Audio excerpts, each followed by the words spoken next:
गतिर भक्ता प्रभु पृष्ठ ईश्वर पुरुषोत्तम आब्रह्म स्तंभ वृधाता सद्गुरु स्तंभ नमस्तुते।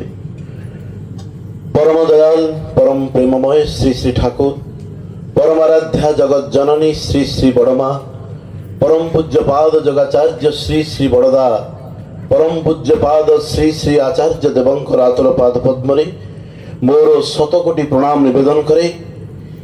यही ग्रामर आराध्य देवता जीवंत ठाकुर बाबा कपिलनाथंकर श्रीपाद पद्मरे मोर अनंत कोटि प्रणाम निवेदन करे। पवित्र संध्य सत्संग हरिवास रे उपस्थित वरेण्य ऋत्विक देवता वरेण्य गुरु भ्राता मंडली भक्तिमती मातृमंडली साधु सजन मंडली छोट छोट पिलामानंक उद्देश्य रे मोर श्रद्धा प्रीति जयगुरु निवेदन करे।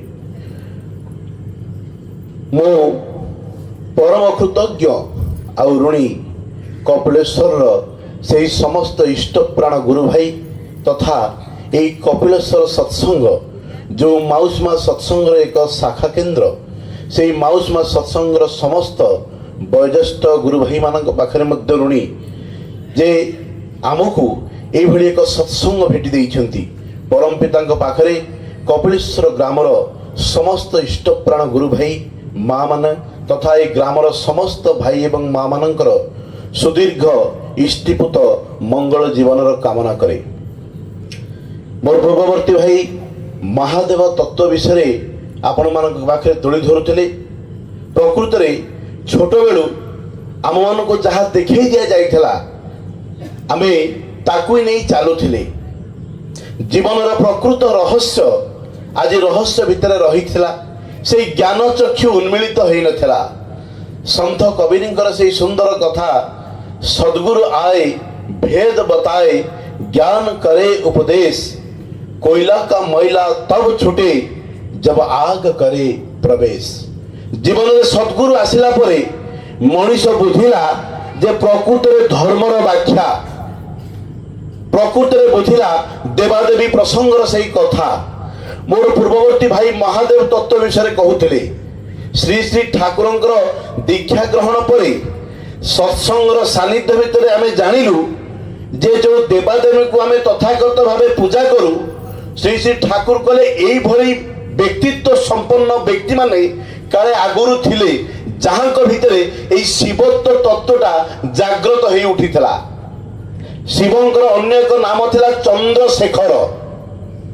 चंद्र को जी निजर मस्तक धारण करिसेंती। यह प्रमाण देउथला जे चंद्र जार अस्तित्व पृथ्वी उपरे बहुत गुड़े गुणकारी शक्ति को विकसित करिवारे साहाय्य करे। औषधीय जिनिस को परिप्रकाश लाभ करिवारे साहाय्य करे। तेणु चंद्रर महत्व महादेव मस्तक रखी धारण करथिले। श्री श्री ठाकुर को दीक्षा नेला पर आमे जानिलु जे से पूर्ण चंद्र जहाँकर नाम सानिध्य मनीष को अकाल मृत्यु रक्षा करुची। जहाँकर प्रदत्त इष्टवृत्ति मनीष को महा भीति रक्षा करुची।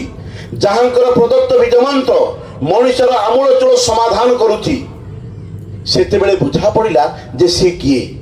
श्री श्री ठाकुरंकर कथा तंत्र शास्त्र रे एक कथा मध्य लिखा अछि जे এই शिव तत्व विषय जो आलोचना आम करूँ यही शिव रूपी मनीष बेले बेले जगत को आसती आउ सी यही इष्ट गुरु रूप में प्रकटित होता।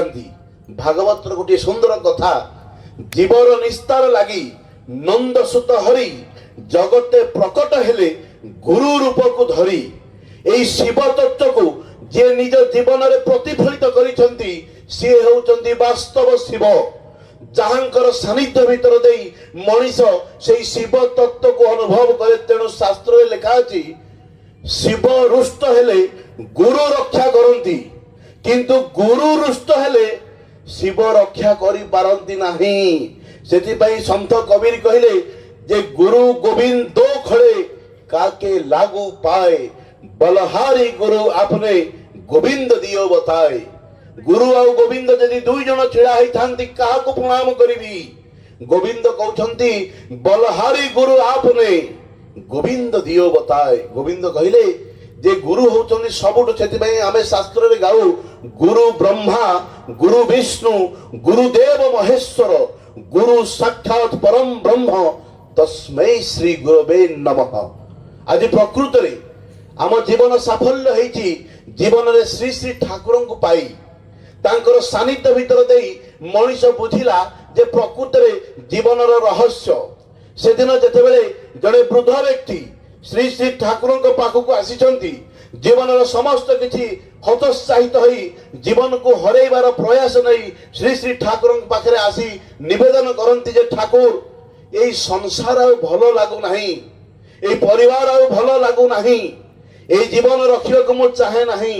ସେଦିନ ଶ୍ରୀ ଶ୍ରୀ ଠାକୁରଙ୍କ ଶ୍ରୀମୁଖରୁ ବାହାରିଥିଲା ସେଇ ମହାଗମ୍ଭୀର ବାଣୀ, ସଂସାର ନୁହେଁ ଅସାର, ସୁଖ ଶାନ୍ତିର ପାରାବାର, ପିତା ମାତା ପରିଜନେ ମମତା ଘରେ, ଲଭିଲେ ବିଭୁ ପରଶ, ବୈକୁଣ୍ଠ ହୁଏ ନିବାସ, ହରି ଆଶିଷ ଜୀବନ ସରସ ସୁନ୍ଦର କରେ।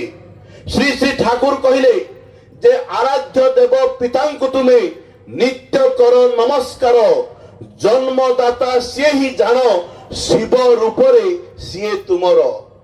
ଆମେ ମହାଦେବ ମନ୍ଦିରକୁ ଯାଉଛେ କିନ୍ତୁ ଭୁଲି ଯାଇଛେ ଯେ ଆମ ଘରେ ସାକ୍ଷାତ ମହାଦେବ ମୋର ବାପା ରୂପେ ବିଦ୍ୟମାନ। ଆମେ ତାଙ୍କୁ ପ୍ରଣାମ କରିବା ଭୁଲି ଯାଉ। ଶ୍ରୀ ଶ୍ରୀ ଠାକୁର ଅନୁଶାସନବାଦ ଭିତରେ କହିଲେ, ଛୋଟ ଥିଲେ କହିଥିଲେ, କହିଲେ ଦେଖିକି ପାରୁଛ ଜୀବ ଏ ମହିମଣ୍ଡଳେ, ଈଶ୍ୱର ଯାର ନାମ ଲୋକ ଯାକୁ ବୋଲେ, ତୁମେ ଯଦି ସେ ଈଶ୍ୱର ଦେଖି ନ ପାରିଲ, ସେପଦ କମଳେ କେହ୍ନେ ନିବେଦିବ ଫୁଲ। ମୁଁ ତ କହେ ଭ୍ରମ ଏ ବିଶ୍ୱାସ, ପିତା ମାତା ଦେବା ଦେବୀ ଏହି ଧରା ତଳେ, ପୂଜ ଜୀବ ପଦ ତାଙ୍କ ଭକ୍ତି ପୁଷ୍ପ ଦଳେ, ତାଙ୍କୁ ପୂଜିଲେ ଯିବ ମନର ବିକାର, ଧର୍ମ ଅର୍ଥ କାମ ମୋକ୍ଷ ମିଳେ ଅନିର୍ବାର। କହିଲେ ବାପା ମାଙ୍କୁ ପ୍ରଣାମ କଲେ ମଣିଷ ସର୍ବ ସିଦ୍ଧି ଲାଭ କରେ। କିନ୍ତୁ ବଡ ବିଚିତ୍ର ବିଷୟ ଆଜ୍ଞା, ଆମେ ମନ୍ଦିର ଯାଉ, ଭଗବାନଙ୍କୁ ପୂଜା କରୁ, କିନ୍ତୁ ଭୁଲି ଯାଉ ଜୀବନ୍ତ ବାପା ମାଙ୍କୁ ପୂଜା କରିବା। ସେଥିପାଇଁ ଠାକୁର କହିଲେ ଜୀବନ ନାଥଙ୍କୁ ହେଳାରେ ଏଡ଼ି, ଜଗନ୍ନାଥଙ୍କୁ ଦେଖି ଯେ ଗଲୁ, ଜୀବନ ନାଥ ଯେ ଏହି ଜଗନ୍ନାଥ, ଅହଙ୍କାରେ ତୁ ଦେଖି ନ ପାରିଲୁ। କଣ ଆଜ୍ଞା ବୁଝିବା?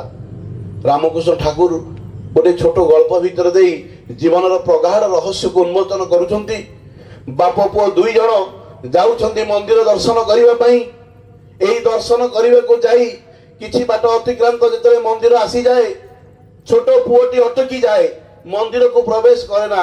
ବାପା ଦେଖେ ଯେ ପୁଅଟି ଆସୁନାହିଁ। କିରେ କାହିଁ ଆସୁନାହୁଁ? ନା ବାପା, ସିଂହ ମନ୍ଦିର ଦୁଆରରେ ଦିଟା ସିଂହ ବସିଛନ୍ତି। ବାପା କୁହେ, ଆରେ ଇଏ ସିଂହ କିଛି ନୁହେଁ, ଇଏ ପଥରର ମୂର୍ତ୍ତି ପାରା, ଏଇ ଦେଖୁନୁ ମୁଁ ତା ପାଟିରେ ତାର ଯୋଉ ଲାଙ୍ଗୁଡରେ ହାତ ମାରୁଛି, ସେ ମତେ କିଛି କ୍ଷତି କରୁନାହିଁ। ବ୍ୟସ୍ତ ହନି, ତୁ ଭୟ କରି, ଏମାନେ ପଥରର, ଏମାନେ ତୋର କିଛି କ୍ଷତି କରିବେ ନାହିଁ। ବାପାଙ୍କର ଆଚରଣ ଦେଖି ପିଲାଟି ଭିତରେ କୋମଳ ହୃଦୟରେ ଏଇ ଭାବନା ଆସେ ଯେ ପ୍ରକୃତରେ ଏଇ ମନ୍ଦିର ବାହାରର ସିଂହ ଏମାନେ ପଥରର, ଏମାନେ କିଛି କ୍ଷତି କରିବେ ନାହିଁ। ତାପରେ ବାପାଙ୍କର ହାତ ଧରି ପିଲାଟି ମନ୍ଦିର ଭିତରକୁ ପ୍ରବେଶ କରେ। ଯେତେବେଳେ ମନ୍ଦିର ଭିତରେ ବାପା ଦଣ୍ଡାୟମାନ ହେଇ ସେଇ କୁଳ ଦେବତାଙ୍କୁ ମୁଣ୍ଡିଆ ମାରନ୍ତି, ଆଉ ମନେ ମନେ ତାଙ୍କର ପ୍ରାର୍ଥନା କରନ୍ତି, ମୁଣ୍ଡିଆ ମାରି ସାରି ଦେଖନ୍ତି ପିଲାଟି କିନ୍ତୁ ଆଉ ମୁଣ୍ଡିଆ ମାରୁନାହିଁ, ଛିଡ଼ା ହେଇଛି। କିରେ କାହିଁ ତୁ ମୁଣ୍ଡିଆ ମାରୁନୁ? ଏ ପରା ଆମର ଆରାଧ୍ୟ ଦେବତା, ତାଙ୍କୁ ମୁଣ୍ଡିଆ ମାର, ତାଙ୍କୁ ପ୍ରାର୍ଥନା କର, ସେ ତତେ ଭଲ ବୁଦ୍ଧି ଦେବେ। କ୍ଷୁଦ୍ର ଛୋଟ ପିଲାଟିର ମନ ତାର ବାପାଙ୍କୁ ଗୋଟିଏ ପ୍ରଶ୍ନ କରିଥିଲା ଯେ ବାପା, ବାହାରର ସେଇ ସିଂହ, ସେ ପଥରର, ସେ ଯଦି ମୋର କିଛି କ୍ଷତି ନ କରିପାରେ, ତାହେଲେ ଭିତରର ମନ୍ଦିରର ଏଇ ପ୍ରସ୍ତର ମୂର୍ତ୍ତି ମୋ ଜୀବନରେ କେମିତି ମଙ୍ଗଳ ଆଣିଦେବ? ଶ୍ରୀ ଶ୍ରୀ ରାମକୃଷ୍ଣ ଠାକୁର କହିଲେ, ଡାକିଲା ଭଳି ଡାକିଲେ ଥରେ, ପାଷାଣରୁ ବି ଅଶ୍ରୁ ଝରେ। ଯଦି ଡାକିଲା ଭଳି ଡାକ ହୁଏ, ତାହେଲେ ପାଷାଣ ବା ପଥରରୁ ମଧ୍ୟ ଅଶ୍ରୁ ବାହାରିବ। କିନ୍ତୁ ସେଇ ଡାକଟା କୋଉ ରକମର ହବା ଦରକାର? ସତୀ ସ୍ତ୍ରୀର ତାର ସ୍ୱାମୀ ପ୍ରତି ଯୋଉ ଟାଣ, ସଦ୍ୟଜାତ ସନ୍ତାନ ପ୍ରତି ତାର ମାର ଯୋଉ ଟାଣ, ଆଉ ବିଷୟ ପ୍ରତି ଯୋଉ ଟାଣ, এই ତିନି ଟାଣକୁ ଯଦି ମିଶାଇ ଦିଆଯାଏ, ତାହେଲେ ଯଦି ଏଇ ଟାଣରେ ଭଗବାନଙ୍କୁ ଡକାଯାଏ, তাহলে ভগবান প্রকটিত হেবে, তাଙ୍କର ପ୍ରସ୍ତର ଭିତରୁ ମଧ୍ୟ ଅଶ୍ରୁ ବାହାରିବ। କିନ୍ତୁ ମନରେ ପ୍ରଶ୍ନ ଉଠେ, এইভଳି টাণ বা এইভଳି ସାଧନ ଭଜନ ଥିବା ବ୍ୟକ୍ତିତ୍ୱ ଆଜି ଆମ ଗହଣରେ କାହାନ୍ତି, ଯିଏକି ପାଷାଣର ବି ଅଶ୍ରୁକୁ ବାହାର କରିଦେଇ ପାରିବେ? କାହିଁକି ଆଜି ଜୀବନରେ ଗୁରୁ ପ୍ରୟୋଜନ ଦେବାଦେବୀଙ୍କର ଅଭାବ ନାହିଁ? ଦେବାଦେବୀ ତୋର ହଜାରେ ଥାଉ ନା, ଇଷ୍ଟରେ କରି ଏକାଇତ, ବାସ୍ତବତାରେ ହୁଅ ଛିଡ଼ା, ନହେଲେ ହେବୁ ଯେ ବ୍ୟର୍ଥାୟିତ। ମୋର ପୂର୍ବବର୍ତ୍ତୀ ଭାଇ କହୁଥିଲେ ସେ ଯେ ଦୁର୍ଗାନାଥ ସାନ୍ୟାଲଙ୍କର କଥା, ଯିଏକି ପେଟରେ ତାଙ୍କର ଆମାଶୟ ରୋଗ ହେଇଥିଲା, ଝାଡ଼ା ବନ୍ଦ ହଉନଥିଲା। ଏଭଳି ଏକ ସମୟ ଆସିଥିଲା, ଶ୍ରୀ ଶ୍ରୀ ଠାକୁରଙ୍କର ଦୀକ୍ଷା ନେବା ସତ୍ତ୍ୱେ ମଧ୍ୟ ଠାକୁରଙ୍କ ଉପରେ ପୂର୍ଣ୍ଣ ବିଶ୍ୱାସ ଆସିନଥିଲା। ଠାକୁରଙ୍କ ପାଖରେ ନିବେଦନ କରୁଛନ୍ତି, ଠାକୁର ପଠେଇ ଦଉଛନ୍ତି, ଯା ତୁ ବାବା ବୈଦ୍ୟନାଥଙ୍କ ପାଖରେ ଯାଇ ଅଧିଆ ପଡ଼ିବୁ, ସିଏ ଦେବାଦିଦେବ ମହାଦେବ, ସିଏ ନିଶ୍ଚିତ ରୂପେ ତୋର ମଙ୍ଗଳ କରିବେ। ଠାକୁରଙ୍କର କଥାକୁ ସ୍ୱୀକାର କରି ସେ ଚାଲି ଯାଇଥିଲେ ବାବା ବୈଦ୍ୟନାଥଙ୍କ ପାଖରେ ଅଧିଆ ପଡ଼ିବା ପାଇଁ। କିନ୍ତୁ ଦେଖିଲେ ସେମିତି ବିଶେଷ କିଛି ଫଳବତୀ ହେଲା ନାହିଁ, ରୋଗର କୌଣସି ଉପଶମ ହେଲା ନାହିଁ। ଠାକୁରଙ୍କ ପାଖକୁ ଆସି ଜଣେଇଲେ, ଠାକୁର ଆପଣଙ୍କ ନିର୍ଦ୍ଦେଶ ମତ ବୈଦ୍ୟନାଥ ଧାମ ଗଲି, ପୂଜା ଅର୍ଚ୍ଚନା କଲି, କିନ୍ତୁ ବିଶେଷ କିଛି ଉପଶମ ହେଲା ନାହିଁ। ଆମେ ମହାଦେବଙ୍କୁ ତ୍ରିକାଳଜ୍ଞ କହୁଛେ, କିନ୍ତୁ ଶ୍ରୀ ଶ୍ରୀ ଠାକୁର ଯେ ତ୍ରିକାଳଜ୍ଞ ଥିଲେ ଏହି ଘଟଣାରୁ ଆମେ ବୁଝିପାରିବା। ଯିଏ ଭୂତ ବର୍ତ୍ତମାନ ଆଉ ଭବିଷ୍ୟକୁ ସ୍ୱଚକ୍ଷୁରେ ଦେଖି ପାରନ୍ତି, ଯାହାଙ୍କ ଭିତର ଦେଇ ଯେ ମଣିଷର ମଙ୍ଗଳର କାର୍ଯ୍ୟକାରଣ ସୂତ୍ରଧାରକୁ ଧରେଇ ପାରନ୍ତି। ସେଦିନ ଦୁର୍ଗାନାଥ ସାନ୍ୟାଲଦା ସବୁଆଡୁ ହତାଶ ହେଇ ଯେତେବେଳେ ଶ୍ରୀ ଶ୍ରୀ ଠାକୁରଙ୍କ ପାଖକୁ ଆସନ୍ତି, ଆଉ ଠାକୁରଙ୍କୁ ବାରମ୍ବାର ଜିଜ୍ଞାସା କରନ୍ତି, ଠାକୁର କରେ ଯା ତାକୁ ବଗଡ଼ା ଚାଉଳର ଭାତ ଆଉ ମଟର ସୁପ୍ତ ଝୋଳ ଟିକେ ଖୁଆଇଦେବୁ। ଯେଉଁମାନେ ବସିଥିଲେ ସେମାନେ ଆଶ୍ଚର୍ଯ୍ୟ ହେଇଗଲେ, କହିଲେ ଝାଡ଼ା ପେଟ, ବଗଡ଼ା ଚାଉଳର ଭାତ ମାନେ ମୋଟା ମୋଟା ଭାତ, ଯେଉଁ ଭାତକୁ ହଜମ କରିବା ସହଜ ମଣିଷର କଥା ନୁହେଁ, ପୁଣି ତାପରେ ମଟର ଝୋଳ, ପେଟ ବେଶୀ ବିଗିଡ଼ିଯିବ। ଠାକୁର ଆପଣ ଏଭଳି କ'ଣ ନିର୍ଦ୍ଦେଶ ଦେଲେ? ନା ତୁ ଯା ପ୍ରସାଦ ପାଇଆ। ବଗଡ଼ା ଚାଉଳର ଭାତ ଆଉ ମଟର ସୁପ୍ତ ଝୋଳ ଖାଇକି ଆସିଲେ ଦୁର୍ଗାନାଥ ସାନ୍ୟାଲଦା। ଦେଖାଯାଉଛି ଯେ ଯେଉଁ ଝାଡ଼ା ଅନେକ ବର୍ଷ ଧରି ତାଙ୍କୁ ଅତିକ୍ରାନ୍ତ କରିଦେଇଥିଲା, ଆକ୍ରାନ୍ତ କରିଦେଇଥିଲା, ଏଇ ଦିନ ଭିତରେ ତାହା ସମାଧାନ ହେଇଯାଉଛି, ତାଙ୍କର ରୋଗମୁକ୍ତ ସିଏ ହେଉଛନ୍ତି। ବଡ଼ ଆଶ୍ଚର୍ଯ୍ୟ ବିଷୟ, କିଭଳି ଭାବରେ ଏହା ସମ୍ଭବ ହେଲା? ଠାକୁର କ'ଣ ଯାଦୁକର ଯେ କିଛି ଯାଦୁ କରିଦେଲେ କି ମିରାକିଲ କଲେ? ଶ୍ରୀ ଶ୍ରୀ ଠାକୁରଙ୍କର ଗୋଟେ ବଢ଼ିଆ ବାଣୀ ଅଛି, କହିଲେ ଯାଦୁ କରିବା ନୁହେଁ ତାଙ୍କର ସ୍ୱଭାବ, ଯାଦୁ ଭାଙ୍ଗି ସେ ଦେଖାଇ ଦିଅନ୍ତି ଭରା ଦୁନିଆର ସ୍ୱରୂପ ଭାବ। ସେ ଦେଖାଇ ଦେଲେ ପ୍ରକାରାନ୍ତରେ ତାଙ୍କର ଅତୀତର ସେଇ ଘଟଣାକୁ ତାଙ୍କୁ ଧରେଇ ଦେଲେ ଯେ ତୁମେ ଗୋଟେ ସମୟରେ ଜମିଦାର ଥିଲ, এই জমিদারি କରିବା ସମୟରେ ତୁମ ପାଖରେ ଅନେକ ଗୁଡ଼ିଏ ହଳିଆ ମୂଲିଆ ଥିଲେ। ଦିନେ সেই ହଳିଆ ମୂଲିଆ ମାନେ ଚାଷ କାମ ସାରି ଯେତେବେଳେ ତୁମ ଘର ପାଖରେ ବସି ସେଇ ବଗଡ଼ା ଭାତ ଆଉ ମଟର ଝୋଳ ଖାଉଥିଲେ, এই ଖାଦ୍ୟକୁ ଦେଖି ତୁମ ମନ ଭିତରେ ମଧ୍ୟ এই ଖାଦ୍ୟକୁ ଖାଇବାର ଗୋଟେ ଲାଳସା ଜାଗିଥିଲା। এই ଲାଳସାଟା ପରବର୍ତ୍ତୀ ସମୟରେ ବ୍ୟାଧିର କାରଣ ହେଲା। ଠାକୁର କହିଲେ ମନଟା ଦୁଷ୍ଟ ହେଲେ ହିଁ ଜାଣିଥା ରୋଗର ଆଥାଲ ହୁଏ, এইটাକୁ ତୁ ଏଡ଼ାଇ ଚାଲିଲେ ବ୍ୟାଧିକୁ କରିବୁ ଜୟ। ସେଦିନ ମନଟା ଦୁଷ୍ଟ ହେଇଥିଲା ଏଇ ବଗଡ଼ା ଚାଉଳର ଭାତ ଖାଇବା ପାଇଁ, କିନ୍ତୁ ଜମିଦାର ଉଚ୍ଚ ସମ୍ଭ୍ରାନ୍ତ ବଂଶ ବଗଡ଼ା ଚାଉଳ ଭାତ ଖାଇବେ ନା। ତେଣୁ ମନ ଭିତରେ ସେଇ ଯେଉଁ ଇଚ୍ଛା ଜାଗ୍ରତ ହେଇଥିଲା, ସେଇ ଇଚ୍ଛାକୁ ସେ ଚପେଇ ଦେଇଥିଲେ ନିଜ ମନ ଭିତରେ। এই ଇଚ୍ଛାକୁ ଯେଉଁ ଚପେଇ ଦେଇଥିଲେ ତାହା ପରବର୍ତ୍ତୀ ସମୟରେ ପେଟର ରୋଗ ଆକାରରେ ପ୍ରକାଶ ପାଇଥିଲା, ଯାହାର ନିରାକରଣ ଶ୍ରୀ ଶ୍ରୀ ଠାକୁର କରିଦେଇ ଗଲେ। ଠାକୁର କହୁଛନ୍ତି ଯେ ଭାଇ କହୁଥିଲେ ସଂସାର ସନ୍ନ୍ୟାସୀ କଥା, ଠାକୁର କହିଲେ ଯେ ଯାହାର এই ସଂସାର ଜୀବନ ଅନଭିଘ୍ନ, ତାର ଆଧ୍ୟାତ୍ମିକତା ମଧ୍ୟ ତମସାଚ୍ଛନ୍ନ। ଆମେ ଭଗବାନଙ୍କୁ ପୂଜା କରୁ ସତ, এই ଶିବ ତତ୍ତ୍ୱର ଆଉ ଏକ ପ୍ରଗାଢ଼ ଜିନିଷ ଅଛି।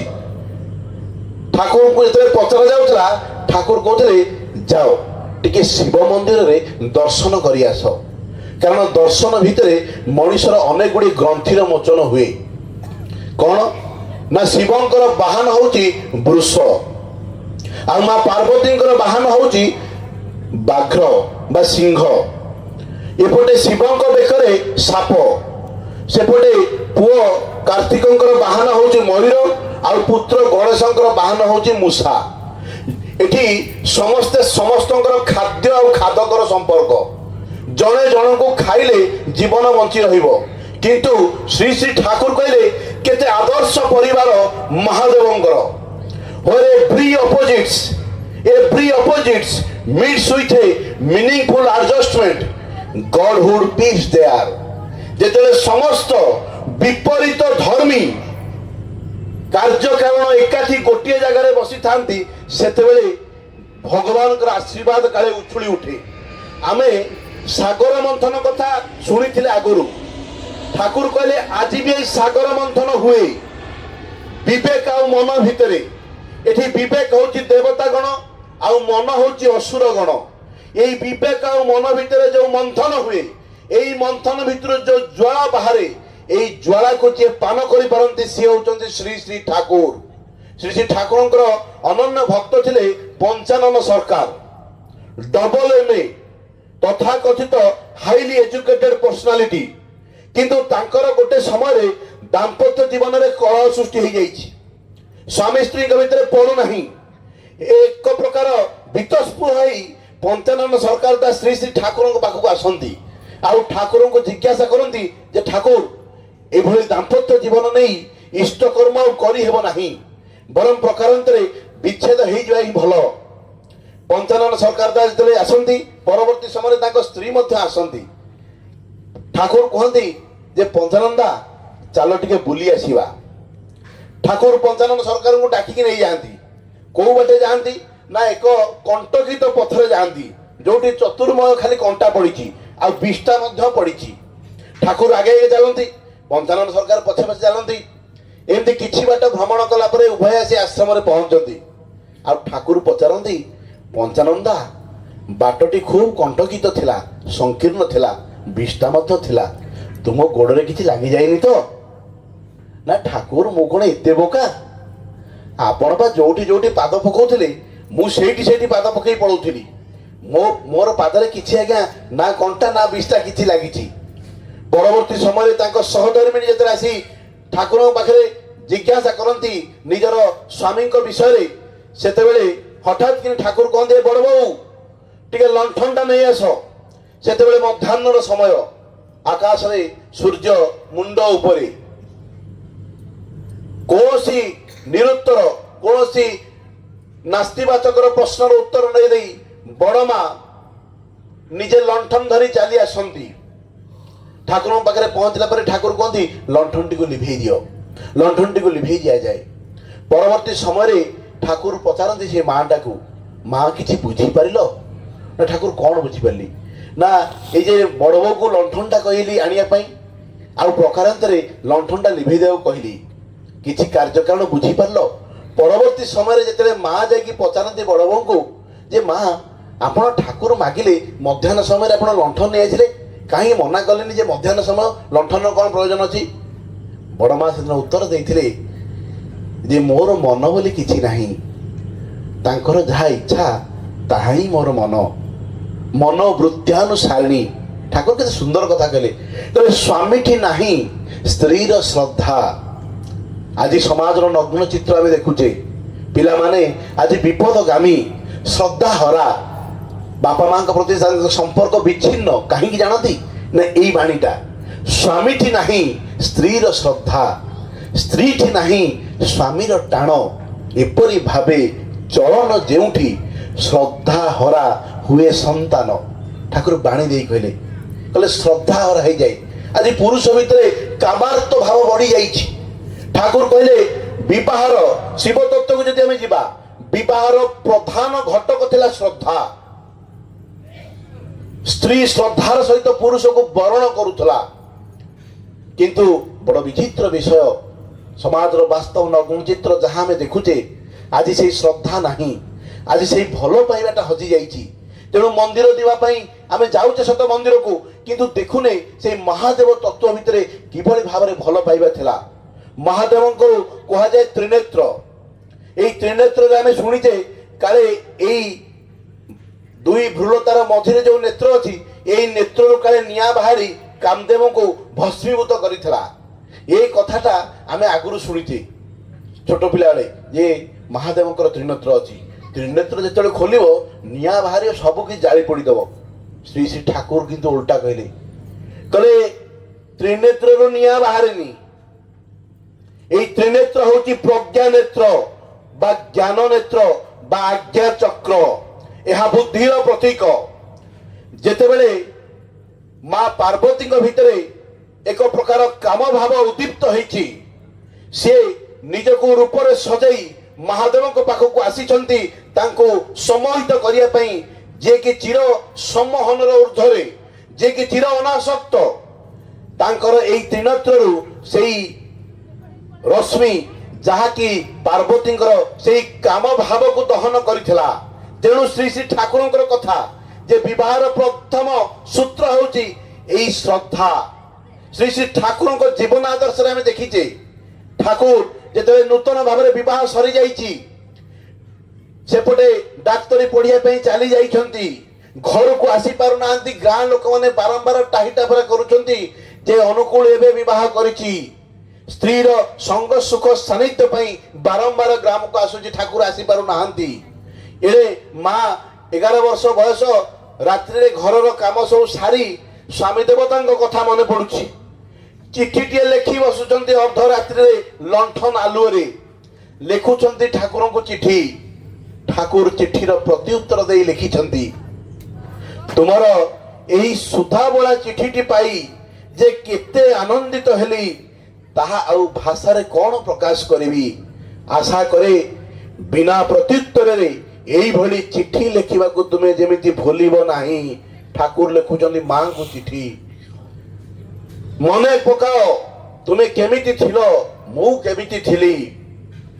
आजि तुमे केमिति होइछो मु केमिति होइछि आत्मार मिलन ही विवाह विच्छेद ही विरह विवाह आजि कौन हेई सारलेनी ठाकुर कहले जे देखुचे पिला माने आज रुग्ण स्वास्थ्य विहीन अल्प आयु तार कार्यक्रम ठाकुर कहले कहले कामार्थ होई पुरुष जदि प्रलुब्ध करे नारी सद्य आयु हरई बसे समाज ध्वंसकारी आज पिला मानक भितरे रुग्ण अवस्था स्वास्थ्य हानिता अल्प आयु तार कार्य कारण होची आज पुरुष भितर से शौर्य वीर्य पराक्रम नहीं जीवन आज आदर्श विहीन नारी आदि पुरुष को अनुसरण करू नहीं ठाकुर कहले पुरुष पछे छुटिले नारी श्रेष्ठ छेलेर माँ ईश्वर पछे छुटिले पुरुष प्रज्ञा अनुपमा कौन आज्ञा में बुझीबा श्री ठाकुर अनन्य भक्त थिले रुतफुल रहमान जड़े मुसलमान संप्रदायर व्यक्ति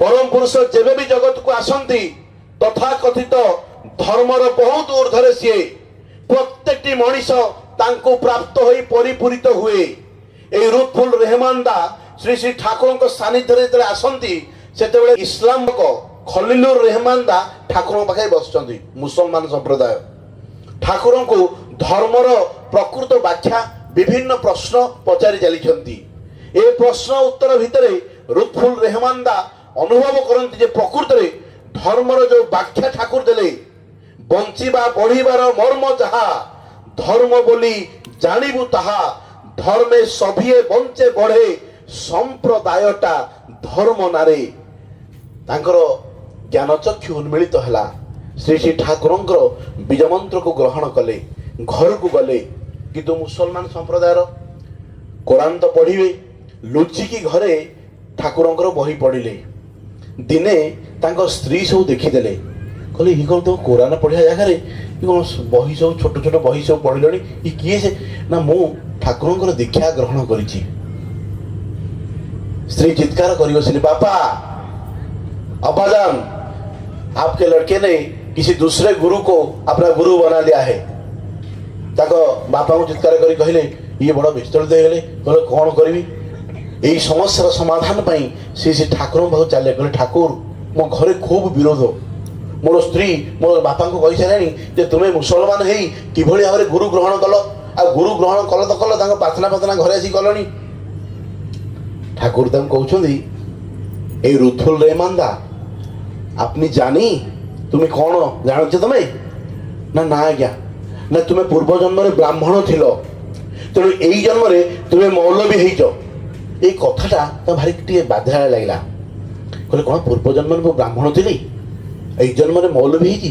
ପରବର୍ତ୍ତୀ ସମୟରେ ଏକାନ୍ତରେ ଠାକୁରଙ୍କୁ ଯାଇ ଜିଜ୍ଞାସା କଲେ, କହିଲେ ଠାକୁର ଆପଣ କହିଲେ ମୁଁ ପୂର୍ବ ଜନ୍ମରେ ବ୍ରାହ୍ମଣ ଥିଲି, କେମିତି କ'ଣ ଆପଣ ଜାଣିଲେ ମୁଁ କେଉଁଠି ଜନ୍ମ ହୋଇଥିଲି? କ'ଣ ନା ତୁମେ ଜାଣିବାକୁ ଚାହଁ? ତାହେଲେ ଜାଣି ରଖ, ତୁମ ନାଁ ଥିଲା ଗୋବିନ୍ଦ ଭଟ୍ଟାଚାର୍ଯ୍ୟ, ତୁମେ ଅମୁକ ଗ୍ରାମର ଅଧିବାସୀ, ତୁମର ସ୍ତ୍ରୀ ଏବେ ବି ଜୀବିତ, ତୁମର 2ଟି ପୁତ୍ର ଅଛନ୍ତି, ତୁମେ ଚାହିଁଲେ ତାଙ୍କୁ ଯାଇ ଦେଖା କରିପାରିବ। ତ୍ରିକାଳଜ୍ଞ ଯିଏ ମଣିଷର ବର୍ତ୍ତମାନ ଭବିଷ୍ୟକୁ ଦେଖିପାରନ୍ତି। ଏପଟେ ଗୋବିନ୍ଦ ଭଟ୍ଟାଚାର୍ଯ୍ୟ ସଂସାର ବିଦାୟ ନେଇ ସାରିଛନ୍ତି। ଏଇ ଗୋବିନ୍ଦ ଭଟ୍ଟାଚାର୍ଯ୍ୟ ଯିଏ ସେ ଶାଳଗ୍ରାମକୁ ପୂଜା କରନ୍ତି, ପ୍ରତ୍ୟେକ ଦିନ ଶାଳଗ୍ରାମ ପୂଜା କରନ୍ତି। ଗୋବିନ୍ଦ ଭଟ୍ଟାଚାର୍ଯ୍ୟ ଚାଲିଗଲା ପରେ ତାଙ୍କ ସ୍ତ୍ରୀ ଆଉ ତାଙ୍କ 2 ପୁଅ ଶାଳଗ୍ରାମ ପୂଜା କରନ୍ତି। ତାଙ୍କ ସ୍ତ୍ରୀ ପ୍ରାର୍ଥନା କରନ୍ତି ଯେ ଶାଳଗ୍ରାମକୁ ପ୍ରାର୍ଥନା କରନ୍ତି ଯେ ପ୍ରଭୁ ତୁମେ କେବେ ମୋ ଉପରେ ସଦୟ ହେବ, ମୁଁ କ'ଣ ମୋ ସ୍ୱାମୀକୁ ଆଉ ଏଇ ଇହ ଦଶା ଭିତରେ ଟିକେ ଦେଖିପାରିବିନି? ସେ ଜାଣିଛନ୍ତି ତାଙ୍କ ସ୍ୱାମୀ ଚାଲି ଯାଇଛନ୍ତି, କହିଲେ ମୁଁ କ'ଣ ତାଙ୍କର ସାନ୍ନିଧ୍ୟ ଟିକେ ପାଇପାରିବି ନାହିଁ? ଅନ୍ତତଃ ମୋ ପିଲାମାନେ ତାଙ୍କର ଟିକେ ସାନ୍ନିଧ୍ୟ ପାଇବେ। ଏପଟେ ଇଏ ଶାଳଗ୍ରାମକୁ ପ୍ରାର୍ଥନା କରୁଛନ୍ତି, ସେପଟେ ଠାକୁର ତାଙ୍କୁ ପଠାଉଛନ୍ତି। ଗୋବିନ୍ଦ ଭଟ୍ଟାଚାର୍ଯ୍ୟ ଯିଏ ରୁଥୁଲ ରେହମାନ ନାମରେ ବର୍ତ୍ତମାନ ନାମିତ, ଠାକୁର ତାଙ୍କୁ ପଠାଉଛନ୍ତି ତାଙ୍କ ଗାଁକୁ। ସେଇ ଗାଁକୁ ଯେତେବେଳେ ସେ ଯାଆନ୍ତି, ଗାଁରେ ଯାଇ ଜଣେ ଭିକାରୀକୁ ପଚାରନ୍ତି ଯେ ଅମୁକ ଗ୍ରାମରେ ସେ ଗୋବିନ୍ଦ ଭଟ୍ଟାଚାର୍ଯ୍ୟ କେଉଁଠି ଅଛନ୍ତି? ନା ଆଜ୍ଞା ସେ ଆଗ ଗାଁକୁ ଯାଆନ୍ତୁ, ସେଠି ସେ ଘର ତାଙ୍କର। ତାଙ୍କ ଘରକୁ ଯାଇ ଦେଖନ୍ତି ଯେ ଘରେ ତାଙ୍କର ସ୍ତ୍ରୀ, ଠାକୁର ଯାହା ତାଙ୍କୁ କହିଥିଲେ, କିନ୍ତୁ ଠାକୁର ଆଉ ଗୋଟେ କଥା ମଧ୍ୟ କହିଥିଲେ, କହିଲେ ଏ ରୁଥୁଲ ରେହମାନ୍ଦା ତୁ କିନ୍ତୁ ସେଠି ଆସକ୍ତ ହୋଇପଡ଼ିବୁନି, ସେ ତୋର ପୂର୍ବଜନ୍ମର ସ୍ତ୍ରୀ, ତୁ କିନ୍ତୁ ସେଠି ଆସକ୍ତ ହୋଇପଡ଼ିବୁ ନାହିଁ। ଠାକୁରଙ୍କର ଗୋଟେ ସୁନ୍ଦର ବାଣୀ ଆମେ ସତ୍ୟାନୁଷ୍ଠାନ ପଢ଼ୁ, କାର୍ଯ୍ୟ କରିଯାଅ କିନ୍ତୁ ଆବଦ୍ଧ ରୁହ ନାହିଁ। ଆଜି ଆମେ ସଂସାରୀ ରୂପେ ଆବଦ୍ଧ, ସ୍ତ୍ରୀ ପୁତ୍ର ପିଲାମାନଙ୍କ ପାଖରେ ଆଜି ଆବଦ୍ଧ। ସେଠି ଠାକୁର କହିଲେ ପୁରୁଷର କର୍ତ୍ତବ୍ୟ କେବେ ଆବଦ୍ଧ ନଥିଲା। ପୁରୁଷ ଠାକୁର କହିଲେ ତୁମେ ଜଗତରେ ପ୍ଲାବନ ପରି ଢଳି ପଡ଼, ସେବା ଉଦ୍ୟମ ଜୀବନ ବୃଦ୍ଧିକୁ ନେଇ ବ୍ୟଷ୍ଟି ଆଉ ସମଷ୍ଟିରେ ନିଜର ଆଦର୍ଶକୁ ପ୍ରତିଷ୍ଠା କରି, ଆଉ ନାରୀ ଯଦି ପ୍ରକୃତରେ ତୁମକୁ ଚାହେଁ ତେବେ ଛୁଟୁ ସେ ତାର ମଙ୍ଗଳ ଶଙ୍ଖ ନିନାଦରେ ସର୍ବ ପ୍ରାଣକୁ ମୁଖରିତ କରି ତୁମ ଆଡ଼େ, କିନ୍ତୁ ସାବଧାନ ଚାହଁ ନା ତୁମେ ତା। ପୁରୁଷକୁ ଏଇଭଳି ଅଭିଳାଷା ଠାକୁର ଦେଇଛନ୍ତି। ସେଦିନ ରୁଥୁଲ ରେହମାନଙ୍କୁ ମଧ୍ୟ ଠାକୁର କହିଥିଲେ, କହିଲେ ତୁମେ ଆଉ ଆକୃଷ୍ଟ ହେଇ ରହିପଡ଼ିବ ନାହିଁ, ରହିଯିବ ନାହିଁ, ତୁମକୁ ମୁଁ ପଠେଇବାର ବିଶେଷ ପ୍ରୟୋଜନ ଅଛି। ତୁମେ ଯିବ, ଆଉ ସେଠି ପୂର୍ବ ଜନ୍ମର ତୁମର ନା ଠାକୁର ମୁଁ ପୂର୍ବ ଜନ୍ମରେ ଗୋବିନ୍ଦ ଭଟ୍ଟାଚାର୍ଯ୍ୟ ହେଇଥିଲି ବୋଲି କେମିତି ଜାଣିବି? ସେମାନେ କେମିତି ମୋତେ ଜାଣିବେ? ଠାକୁର ତାଙ୍କୁ କେତେଟା ରହସ୍ୟ କହିଥିଲେ। ସେ ରହସ୍ୟକୁ ମନରେ ରଖି ଇଏ ବାବୁ ଚାଲିଲେ, ରୁଥୁଲ ରେହମାନ୍ଦା ଚାଲିଲେ। ଯାଇକି ଯେତେବେଳେ ପହଞ୍ଚିଗଲେ ତାଙ୍କ ସ୍ତ୍ରୀଙ୍କୁ କହିଲେ ଯେ ଆଚ୍ଛା ଗୋବିନ୍ଦ ଦା କୁଆଡ଼େ ଗଲେ? ନା ସିଏ ତ ଆଉ ନାହାନ୍ତି, ସିଏ ତ ଚାଲିଗଲେଣି। ନା ତାଙ୍କର 2 ପୁଅ ଥିଲେ, କାହାନ୍ତି ସେମାନେ? ନା ଏଇ 2 ପୁଅ ଡାକିଦେଲେ, କହିଲେ ଏଇ ତ ତାଙ୍କ 2 ପୁଅ, ମୁଁ ତାଙ୍କର ସହଧର୍ମିଣୀ, ଆଉ ଏ 2 ପୁଅ। ଇଏ ହଠାତ୍ କହୁଛନ୍ତି ମୁଁ ହେଉଛି ସେ ଗୋବିନ୍ଦ ଭଟ୍ଟାଚାର୍ଯ୍ୟ। ନା ଆପଣ କ'ଣ କହୁଛନ୍ତି ଆଜ୍ଞା?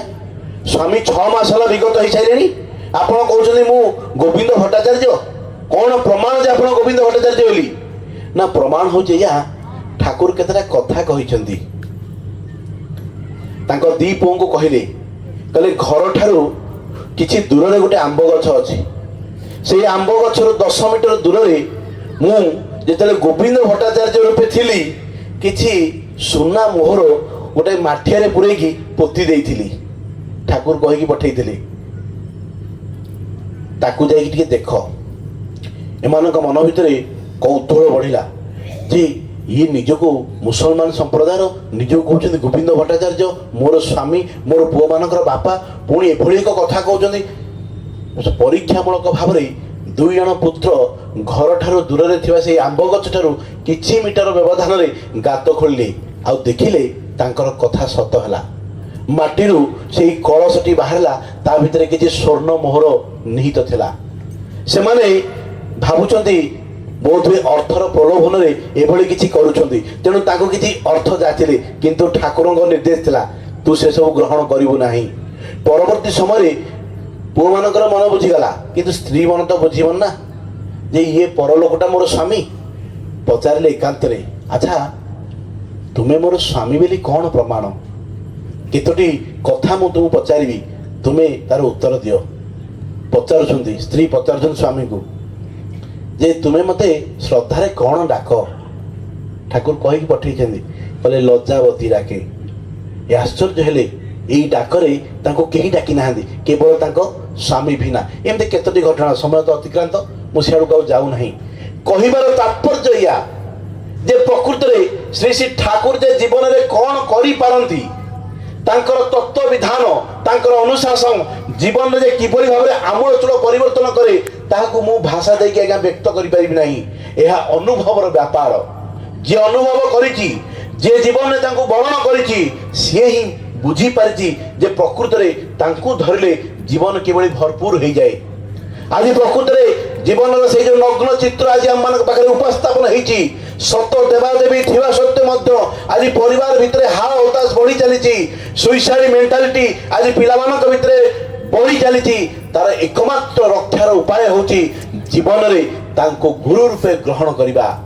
ଆଉ ଯେଉଁ ପୂର୍ବବର୍ତ୍ତୀ ଭାଇ କହୁଥିଲେ ଯେ ତାଙ୍କୁ ଗୁରୁ ରୂପେ ଗ୍ରହଣ କଲେ କୌଣସି ଦେବାଦେବୀଙ୍କୁ ଅବମାନନା ହୁଏ ନା, ବରଂ ଗୁରୁ ରୂପେ ଗ୍ରହଣ କଲା ପରେ ଦେବାଦେବୀଙ୍କୁ ବୁଝିବାଟା ଆହୁରି ଆରମ୍ଭ ହୁଏ।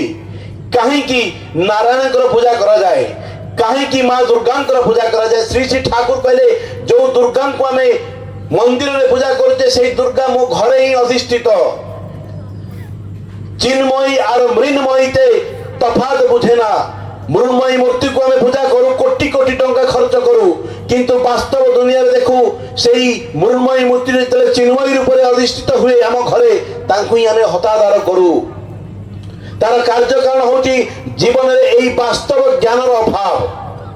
ରାମକୃଷ୍ଣ ଠାକୁର କହିଲେ, ଯେମିତି ପଣସ କାଟିଲା ବେଳେ ହାତରେ ତେଲ ଲଗାଇ କାଟିବାକୁ ହୁଏ, ନହେଲେ ପଣସର ଅଠା ଆମ ହାତରେ ଲାଗିଯାଏ, ଠିକ୍ ସେମିତି ଏଇ ସଂସାରରେ ଜୀବନକୁ ଅତିବାହିତ କରିବାକୁ ଗଲେ ଏଇ ନାମ ରୂପୀ ତେଲକୁ ହାତରେ ରଖି ଜୀବନକୁ ଅତିବାହିତ କରିବାକୁ ହୁଏ। ସେଦିନ ରାମକୃଷ୍ଣ ଠାକୁର କଥା ପ୍ରସଙ୍ଗରେ କହିଲେ, କେଉଟୁଣୀ ଘରର ଝିଅ ଯେତେବେଳେ ଢିଙ୍କି କୁଟେ, ସେତେବେଳେ ଗ୍ରାମରେ ଆସୁଥିବା ସେଇ ଫେରିବାଲା ସହିତ ମୁଲଚାଲ କରେ, ଏପଟେ ପୁତ୍ରକୁ କାଖରେ ଧରିଥାଏ। ଏ ସମସ୍ତ ତିନୋଟି କର୍ମ ଭିତରେ କିନ୍ତୁ ତାର ମନଟା କିନ୍ତୁ ଏକାଗ୍ର ଚିତ୍ତରେ ସେଇ ଢିଙ୍କି ଉପରେ ଥାଏ। ଠିକ୍ ସେମିତି ଆଜି ଆମମାନଙ୍କୁ ମଧ୍ୟ ଏଇ ସଂସାରର ଯାବତୀୟ କର୍ମମୟ ଜୀବନ ଭିତରେ ନିଜର ମନର ସେଇ 16 ଅଣା ମନକୁ ତାଙ୍କ ପାଖରେ ନ୍ୟସ୍ତ କରି ରଖିବାକୁ ହେବ, ନହେଲେ ପ୍ରଭୃତି କୋଉ ମୁହୂର୍ତ୍ତରେ ଆମର ବେକରେ ଦୌଡ଼ି ପକେଇ ଆମକୁ ଭିଡ଼ି ନେବ, ତାର ଇୟତା ମଧ୍ୟ ଆମେ ପାଇବା ନାହିଁ। ଭାଗବତର କଥା ଯେ ଜୀବ ଯେବେ କୃଷ୍ଣଙ୍କର ନିତ୍ୟ ଦାସ ଭୁଲିଲା, ମାୟାର ପିଶାଚ ତା ଗଳାରେ ଫାସ ବାନ୍ଧିଲା। ଆଜି ପ୍ରକୃତିରେ ଆମମାନଙ୍କ ଅବସ୍ଥା, ପିଶାଚ ଗଳାରେ ଫାସ ବାନ୍ଧିଲା ଭଳି ଆଜି ଆମେ ମାନେ ଧାବମାନ। ଆଜି ଆମେ ମାନେ ଈଶ୍ୱରଙ୍କୁ ଭଲ ପାଉନା, ଜୀବନରେ ତାଙ୍କୁ ବରଣ କରୁନା, କିନ୍ତୁ ପ୍ରକାରତରେ ଶୈତାନ ଆମକୁ ବାଛି ନେଇଛି। ଠାକୁର କହିଲେ ପଥ ହେଉଛି ଦିଟା, ଗଡ୍ସ ୱେ ଆଉ ଡେଭିଲ୍ସ ୱେ। ତୁମେ ଯଦି ଈଶ୍ୱରଙ୍କର ନୁହେଁ ତାହେଲେ ତୁମେ ଶୈତାନର। ଶୈତାନ ତୁମକୁ ବାଛି ସାରିଛି, ସିଏ ତାର ଇଚ୍ଛା ଅନୁଯାୟୀ ତୁମକୁ ପରିଚାଳିତ କରିବ, ଆଉ ଦରକାର ପଡ଼ିଲେ ତୁମ ଜୀବନକୁ ମଧ୍ୟ ନେଇଯିବ, ତୁମେ ସେଥିରୁ ନିସ୍ତାର ପାଇବ ନାହିଁ। ଠାକୁରଙ୍କୁ ବାଣୀ ଦେଇ ଗଲେ, ବିଧିକୁ ତାତ୍ସଲ୍ୟ କରିପାର, ନୀତିକୁ ଅବହେଳା କରିପାର, ପ୍ରକୃତି ପରିଚର୍ଯାରେ ଆତ୍ମନିୟୋଗ କରିପାର, କିନ୍ତୁ ବିଧିର ଶାସନ ଯେଉଁଠି ଯେପରି ତାହା ସେପରି ଚାଲିବ, ବର୍ତ୍ତି ପାରିବ ନାହିଁ ତୁମେ ସେଥିରୁ। ଶ୍ରୀ ଶ୍ରୀ ଠାକୁର କହିଲେ, ତୁମେ ଭକ୍ତି ରୂପକ ଜଳ ତ୍ୟାଗ କରି ଆସକ୍ତି ରୂପକ ବାଲି ଚଢାରେ ବହୁ ଦୂର ଯାଅ ନାହିଁ। ଦୁଃଖ ରୂପକ ସୂର୍ଯ୍ୟ ତାପରେ ବାଲି ଚଢା ଗରମ ହେଲେ ଫେରି ଆସିବା ମୁସ୍କିଲ ହେବ। ଅଳ୍ପ ଉତ୍ତପ୍ତ ହେଇ ହେଉ ଯଦି ଫେରି ନ ଆସିପାର, ତାହେଲେ ସୁଖୀ ମରିବାକୁ ହେବ। ଭାବମୁଖୀ ହୋଇ ରହିବାକୁ ଚେଷ୍ଟା କର, ଭାବମୁଖୀ ହୋଇ ରହିବାକୁ। ରାମକୃଷ୍ଣ ଠାକୁରଙ୍କର କଥା ମନେ ପଡେ, ଯେମିତି ଅମାର ଘରେ ଯେତେବେଳେ ମୂଷାଙ୍କର ଉପଦ୍ରବ ବଢିଯାଏ, ସେତେବେଳେ ଚାଷୀ କଣ କରେ, ଏଇ ମୂଷାଙ୍କ କବଳରୁ ନିଜର ଅମାର ଘରକୁ ରକ୍ଷା କରିବା ପାଇଁ କିଛି ଉଖୁଡା ଥୋଇଦିଏ। ଆଉ ମୂଷାମାନେ ଅଜ୍ଞାନତା ବଶତଃ ସେଇ ଧାନ ଖିଆକୁ ଛାଡ଼ି ଉଖୁଡା ଖାଇବାରେ ବ୍ୟସ୍ତ ହେଇଯାଆନ୍ତି, କିନ୍ତୁ ଭୁଲି ଯାଆନ୍ତି ଯେ ସେ ମାନେ ଗୋଟେ ଉଖୁଡା ଖାଇଲେ ବା ଉଖୁଡାର ଦାନା ଖାଇଲେ ଯୋଉ ତୃପ୍ତି, ତାର 1000 ଗୁଣ ତୃପ୍ତି ଧାନ ଭିତରେ ଥିଲା। आज आमମାନଙ୍କର ଅବସ୍ଥା ମଧ୍ୟ ସେଇଆ। ଠାକୁର କହିଲେ ଗୋଟିଏ ଚାହିଁବାକୁ ଯାଇ 10ଟା ଚାହିଁ ବସ ନାହିଁ, ଗୋଟିଏରେ ଯେପରି ଚରମ ହୁଏ। ତାଙ୍କୁ ଭଲ ପାଆନ୍ତୁ, ସେ ଜୀବନ୍ତ ରୂପେ ଆସିଛନ୍ତି। ଯୋଉ ଭାଇ କହିଲେ ସବୁ ଦେବତାଙ୍କ ସମାହାରରେ ପୁରୁଷୋତ୍ତମଙ୍କ ସୃଷ୍ଟି, ତାଙ୍କ ଭିତରେ ସମସ୍ତ କିଛି ଜିନିଷ ନିହିତ ଅଛି। ତାଙ୍କୁ ଯୋଉ ରୂପରେ ଦେଖିବେ, যে যা ভেবে আমি তাইরে প্রাণের কোণে একটি শুদ্ধ অমল ধবল বিশ্বাস চাইরে, যে ଯୋଉ ଭାବରେ ଆସିଛି ସେ ତାଙ୍କୁ ସେଇ ରୂପେ ଦେଖିଛି। କଥା ହେଉଛି ନିଜର ମନଟାକୁ ତାଙ୍କ ପାଇଁ ରାଜି କରେଇ ନେବା। ଆଉ ଏଇ ମନଟାକୁ ରାଜି କରେଇ ନେବାର ପଥ ହେଉଛି ଦୀକ୍ଷା।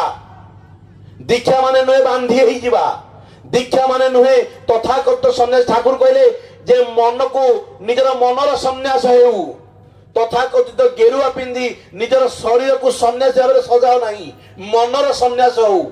ଠାକୁର କହୁଛନ୍ତି ସତୀଶ ଦାଙ୍କୁ, ଯେତେବେଳେ ସତୀଶ ଚନ୍ଦ୍ର ଗୋସ୍ୱାମୀ ବିବାହ କରିବା ପାଇଁ ରାଜି ହଉନାହାନ୍ତି, ଠାକୁର କହୁଛନ୍ତି ଆରେ ଶୁଣ, ଭୋଗର ବସ୍ତୁ ଆଖି ଆଗରେ ରଖି ଯଦି ତ୍ୟାଗ କରାଯାଏ ତାହେଲେ ତାହା ହେଉଛି ପ୍ରକୃତ ତ୍ୟାଗ।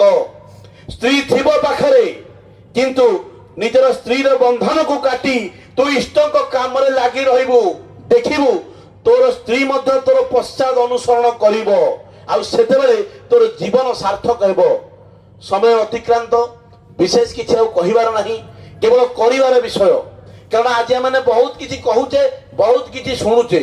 ନ୍ୟୁଜ ଚ୍ୟାନେଲ ଖୋଲିଦେଲା ଦିନ ସକାଳଠୁ ସନ୍ଧ୍ୟା 12ଟା ପର୍ଯ୍ୟନ୍ତ ଚାଲିଛି ଖାଲି ଧର୍ମର ପ୍ରକଳ୍ପ। ସେ ପ୍ରକଳ୍ପରେ ଜୀବନ ପରିବର୍ତ୍ତନ ହୁଏ ନାହିଁ। ଜୀବନ ପରିବର୍ତ୍ତନ ହୁଏ ଯେତେବେଳେ ମୁଁ ନିଜେ ସେଇ ଧର୍ମର ଚଳନୀରେ ଚାଲେ। ଯୋଉ ଠାକୁରଙ୍କର କଥା କହୁଥିଲେ ମଙ୍ଗଳର କଥା, ଏଇ ମଙ୍ଗଳ ଜୀବନରେ ମୂର୍ତ୍ତ ହୁଏ ସେତେବେଳେ ଯେତେବେଳେ ମଙ୍ଗଳମୟଙ୍କୁ ମୁଁ ମୋ ଜୀବନରେ ବରଣ କରେ। ତାଙ୍କର ପ୍ରଦର୍ଶିତ ସେଇ ଇଷ୍ଟବୃତ୍ତି ଯଜନ ଯାଜନ ପରାୟଣ ହୋଇ ନିଜ ଜୀବନକୁ, ଠାକୁରଙ୍କର କେତେ ସୁନ୍ଦର କଥା ପାଞ୍ଚାଳିରେ ଲେଖା ହେଇଛି ଯେ ସ୍ୱସ୍ତୟନୀ ମହାନ ବାଣୀ ପାଲନ କର ଭାଇ, ନାମେର ସ୍ୱୟଂ ଔଷଧ ଆର ଏ ଜଗତେ ନାହିଁ। ଆମେ କେତେ ମେଡିସିନ ଆଜ୍ଞା ଖାଉଛେ, କିନ୍ତୁ ଠାକୁର କହୁଛନ୍ତି କହିଲେ ନାମ ଭଳି ଔଷଧ ଜଗତରେ ନାହିଁ। Prayer is the best antibiotic that kill the germ of evil germinates in mind. ଆଉ ଠାକୁର ଦୟା କରି ଆମକୁ ଦେଇଛନ୍ତି ପ୍ରାର୍ଥନା। ପ୍ରତ୍ୟେକ ଦିନ ପ୍ରାର୍ଥନା ହବ, ପ୍ରତ୍ୟେକ ଦିନ। ଏଇଟା ଆର୍ଯ୍ୟ କୃଷ୍ଟିର ଧାରା, ଠାକୁର କିଛି ନିଆରା କହିନାହାନ୍ତି।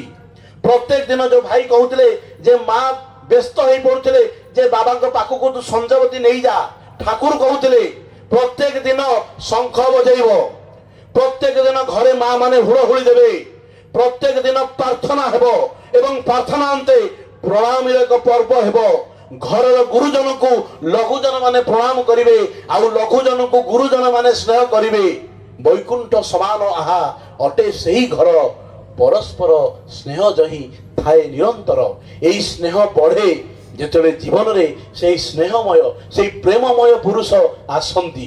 ତାଙ୍କର ଅନୁସାରେ ଠାକୁର କହିଲେ ଏକ ଆଦେଶେ ଚଲେ ଯାରା, ତାদের নিয়েই সমাজ গঢ়া। আজি ଆଉ ଅଳ୍ପ ଦିନ ପରେ ମହାପ୍ରଭୁ ଶ୍ରୀରାମଙ୍କର ରାମନବମୀ ପର୍ବ ପାଳନ ହବ। ଭଲ ଭାବରେ ଚିନ୍ତା କରନ୍ତୁ, ଆମର ଯୋଉ ଦେବତା ମାନେ ଅଛନ୍ତି ସେମାନେ କଣ ଆମକୁ ଶିଖେଇଛନ୍ତି, ଆଜି ଆମେ ଶିଖିଛେ କଣ? ପ୍ରଭୁ ଶ୍ରୀରାମଚନ୍ଦ୍ରଙ୍କ ଯଦି ଜୀବନୀ ଦେଖିବା ତାହେଲେ କେତେ ସୁନ୍ଦର ଜୀବନ। ରାତି ପାଇଲେ ରାଜା ହେବେ, କିନ୍ତୁ ପିତୃସତ୍ୟ ପାଳନ ପାଇଁ ବାହାରିଲେ ବନବାସ। ସ୍ତ୍ରୀ ପ୍ରଶ୍ନ କଲେ ନାହିଁ, ନିଜର ସମସ୍ତ ଆଭୂଷଣକୁ ତଳେ ଥୋଇଦେଲେ, ଆଉ ସନ୍ନ୍ୟାସିନୀ ରୂପ ଧରି ସ୍ୱାମୀଙ୍କ ସଙ୍ଗେ ଚାଲିଲେ। ଆମେ କଣ ଶିଖିଲେ ଆଜ୍ଞା? ଠାକୁର କହୁଛନ୍ତି ଯେଉଁ ରମଣୀ ସ୍ୱାମୀ ସୁଖରେ ସୁଖୀ, ସ୍ୱାମୀ ଦୁଃଖରେ ଦୁଃଖୀ ହୁଏ, সেই ରମଣୀ କିନ୍ତୁ ପ୍ରକୃତରେ ସୁଖୀ। ଆଜି ପ୍ରକୃତରେ ସେଦିନ ଯେତେବେଳେ ସମୟ ଅତିକ୍ରାନ୍ତ, ଗୋଟେ ଛୋଟ ଘଟଣା କହି ମୋର ବକ୍ତବ୍ୟ ଶେଷ କରିବି। ସେଦିନ ସୁଦୂର ୟୁରୋପରୁ ଆସିଛନ୍ତି ବବ୍ ଆଉ ଜୁଲି, ଦୁଇ ଜଣ ଯାକ ୟୁରୋପିଆନ। ଏଇ ବବ୍ ଯିଏ ଶ୍ରୀ ଶ୍ରୀ ଠାକୁରଙ୍କର ଚରଣ ଆଶ୍ରିତ ଦୀକ୍ଷିତ, ଦୁଇ ଜଣଙ୍କ ଭିତରେ ଡିଭୋର୍ସ ଫାଇନାଲ ହେଇସାରିଛି ଯେ ବିବାହ ବିଚ୍ଛେଦ ହେବ। ତେବେ এই ବିଚ୍ଛେଦ ପୂର୍ବରୁ ଶ୍ରୀ ଶ୍ରୀ ଠାକୁରଙ୍କୁ ଦର୍ଶନ କରିବା ପାଇଁ ତାଙ୍କ ସ୍ତ୍ରୀକୁ ନେଇ ସେ ଆଶ୍ରମକୁ ଆସିଛନ୍ତି। এই ଆଶ୍ରମକୁ ଯେତେବେଳେ ଆସିକି ପ୍ରଣାମ କରନ୍ତି, ଠାକୁର ସେଦିନ ବବଙ୍କୁ ଦେଖୁନାହାନ୍ତି, ମାନେ ଯୁବକ ବା ପୁରୁଷ ଲୋକଟାକୁ ଦେଖୁନାହାନ୍ତି, ବାରମ୍ବାର ଦୃଷ୍ଟି ନିବଦ୍ଧ କରୁଛନ୍ତି ସେଇ ମାଟି ଉପରେ ବା ଜୁଲି ମାଙ୍କୁ ଦେଖୁଛନ୍ତି। ଆଉ ଦେଖିକି ମନେ ମନେ କହୁଛନ୍ତି husband is the altar of God, husband is the altar of God, husband is the altar of God. ସ୍ୱାମୀ ହିଁ ସାକ୍ଷାତ ଦେବତା, ସ୍ୱାମୀ ହିଁ ସାକ୍ଷାତ ଦେବତା, ସ୍ୱାମୀ ହିଁ ସାକ୍ଷାତ ଦେବତା। ଏଇ ତିନି ପଦ କଥାରେ ଜୁଲିଙ୍କର ମନ ପରିବର୍ତ୍ତନ ହଉଛି। ଯୋଉ ମା ବିବାହ ବିଚ୍ଛେଦର ପ୍ରସ୍ତାବ ନେଇ ଠାକୁରଙ୍କୁ ଶେଷ ଦର୍ଶନ କରିବାକୁ ଆସିଥିଲେ, ଆଉ ବିବାହ ବିଚ୍ଛେଦ ହଉନାହିଁ। ଠାକୁରଙ୍କୁ ମା ପ୍ରଣାମ କରୁଛନ୍ତି। ପରବର୍ତ୍ତୀ ସମୟରେ ବୀଜମନ୍ତ୍ରକୁ ଗ୍ରହଣ କରୁଛନ୍ତି, ଆଉ କହୁଛନ୍ତି Thakur tell Bobby behaves like a husband. Thakur ଆପଣ ବବିକୁ କୁହନ୍ତୁ ତୁ ତାଙ୍କୁ ଯେ ସେ ଟିକେ ମୋତେ ଭଲ ପାଉ। ଠାକୁର ବବିଙ୍କୁ କହୁଛନ୍ତି ବା ସେ ପୁରୁଷକୁ କହୁଛନ୍ତି ଶୁଣୁ, ଇଏ ମୋର ଝିଅ, ଆଜିଠୁ ତାର ଦାୟିତ୍ୱ ମୁଁ ତତେ ଦେଲି, ତାକୁ ଭଲରେ ରଖିବୁ, ତାକୁ ସୁଖରେ ରଖିବୁ। ଆମେ କ'ଣ ଆଜ୍ଞା ବୁଝିବା ଠାକୁର କ'ଣ କରିପାରନ୍ତି? ଠାକୁର କହୁଛନ୍ତି ଯେ ଗ୍ରାହସ୍ଥ ଜୀବନଟା କିନ୍ତୁ ଆଜ୍ଞା ସବୁଠୁ ମୋଷ୍ଟ ଭାଇଟାଲ ଜୀବନ। ଏଇଠି ଏଇ ଯେ ଯୋଉ ଶାସ୍ତ୍ରରେ କୁହାଯାଇଛି ନା ପୁତ୍ରାର୍ଥେ କ୍ରିୟତେ ଭାର୍ଯ୍ୟା, ମଣିଷ ବିବାହ କରେ ଏଇ ଗ୍ରାହସ୍ଥ ଜୀବନରେ ଏକ ସୁପୁତ୍ରକୁ ଲାଭ କରିବା ପାଇଁ। ଏଇ ଜୀବନ ସମୟ ଅତିକ୍ରାନ୍ତ, ଏଇ ଜୀବନ ସୁଫଳ ବା ମଙ୍ଗଳମୟ ସେତେବେଳେ ହୁଏ ଯେତେବେଳେ ଆମେ ତାଙ୍କୁ ଧରି ଚାଲୁ। ତାଙ୍କୁ ଧରି ଚାଲିବା ଭିତରେ ଦେଇ ଆମର ଯେଉଁ ଅସଜଡ଼ା ଜୀବନ, ଯେଉଁ ବିକ୍ଷିପ୍ତ ଜୀବନ, ତାହା ସଂଗଠିତ ହୋଇ ଉଠେ, ତାହା କେନ୍ଦ୍ରୀଭୂତ ହୋଇ ଉଠେ। ଆଉ ଜୀବନ ଉପଭୋଗ୍ୟ ହୁଏ ସେତେବେଳେ ଯେତେବେଳେ ଜୀବନ କେନ୍ଦ୍ରାୟିତ ହୁଏ। ଆଉ ବିଶେଷ କିଛି ଆଲୋଚନା ରଖିବି ନାହିଁ। କ'ଣ ପାଗଳ ଭଳି ଠାକୁରଙ୍କର କଥା ଆପଣମାନଙ୍କ ପାଖରେ ତୋଳି ଧରିଛି। ତେବେ ସମସ୍ତ ଭୁଲ ତ୍ରୁଟି ପାଇଁ ମୋତେ କ୍ଷମା ରଖିବେ। ମୋର ଏତିକି ପ୍ରାର୍ଥନା ରହିବ, ଆପଣ ତାଙ୍କୁ ପ୍ରାଣ ଭରି ଭଲ ପାଆନ୍ତୁ। ଶିବ ତତ୍ତ୍ୱ, ମହାଦେବ ତତ୍ତ୍ୱ, ବିଷ୍ଣୁ ତତ୍ତ୍ୱ, ଦୁର୍ଗା ତତ୍ତ୍ୱ, ସମସ୍ତ ଦେବାଦେବୀଙ୍କର ତତ୍ତ୍ୱ ତାଙ୍କରି ପାଖରେ ସାର୍ଥକତା ଲାଭ କରିବ। ଜୀବନ ଉପଭୋଗ୍ୟ ହୋଇ ଉଠିବ। ଯେଉଁ ସଂସାର ଅସଜଡ଼ା ଥିଲା ସେ ସଂସାର ସଜାଡ଼ି ହୋଇଯିବ। ପରିଶେଷରେ ପୁଣି ଥରେ ସେଇ କପିଳେଶ୍ୱର ଗ୍ରାମର ସମସ୍ତ ଇଷ୍ଟପ୍ରାଣ ଭାଇ ଏବଂ ମା ଏଠାରେ ଉପସ୍ଥିତ ସମସ୍ତ ଭାଇ ଏବଂ ମା ମାନଙ୍କର ସୁଦୀର୍ଘ ଇଷ୍ଟିପୂତ ମଙ୍ଗଳ ଜୀବନର କାମନା କରେ ଦୟାଳଙ୍କ ପାଦ ପଦ୍ମରେ।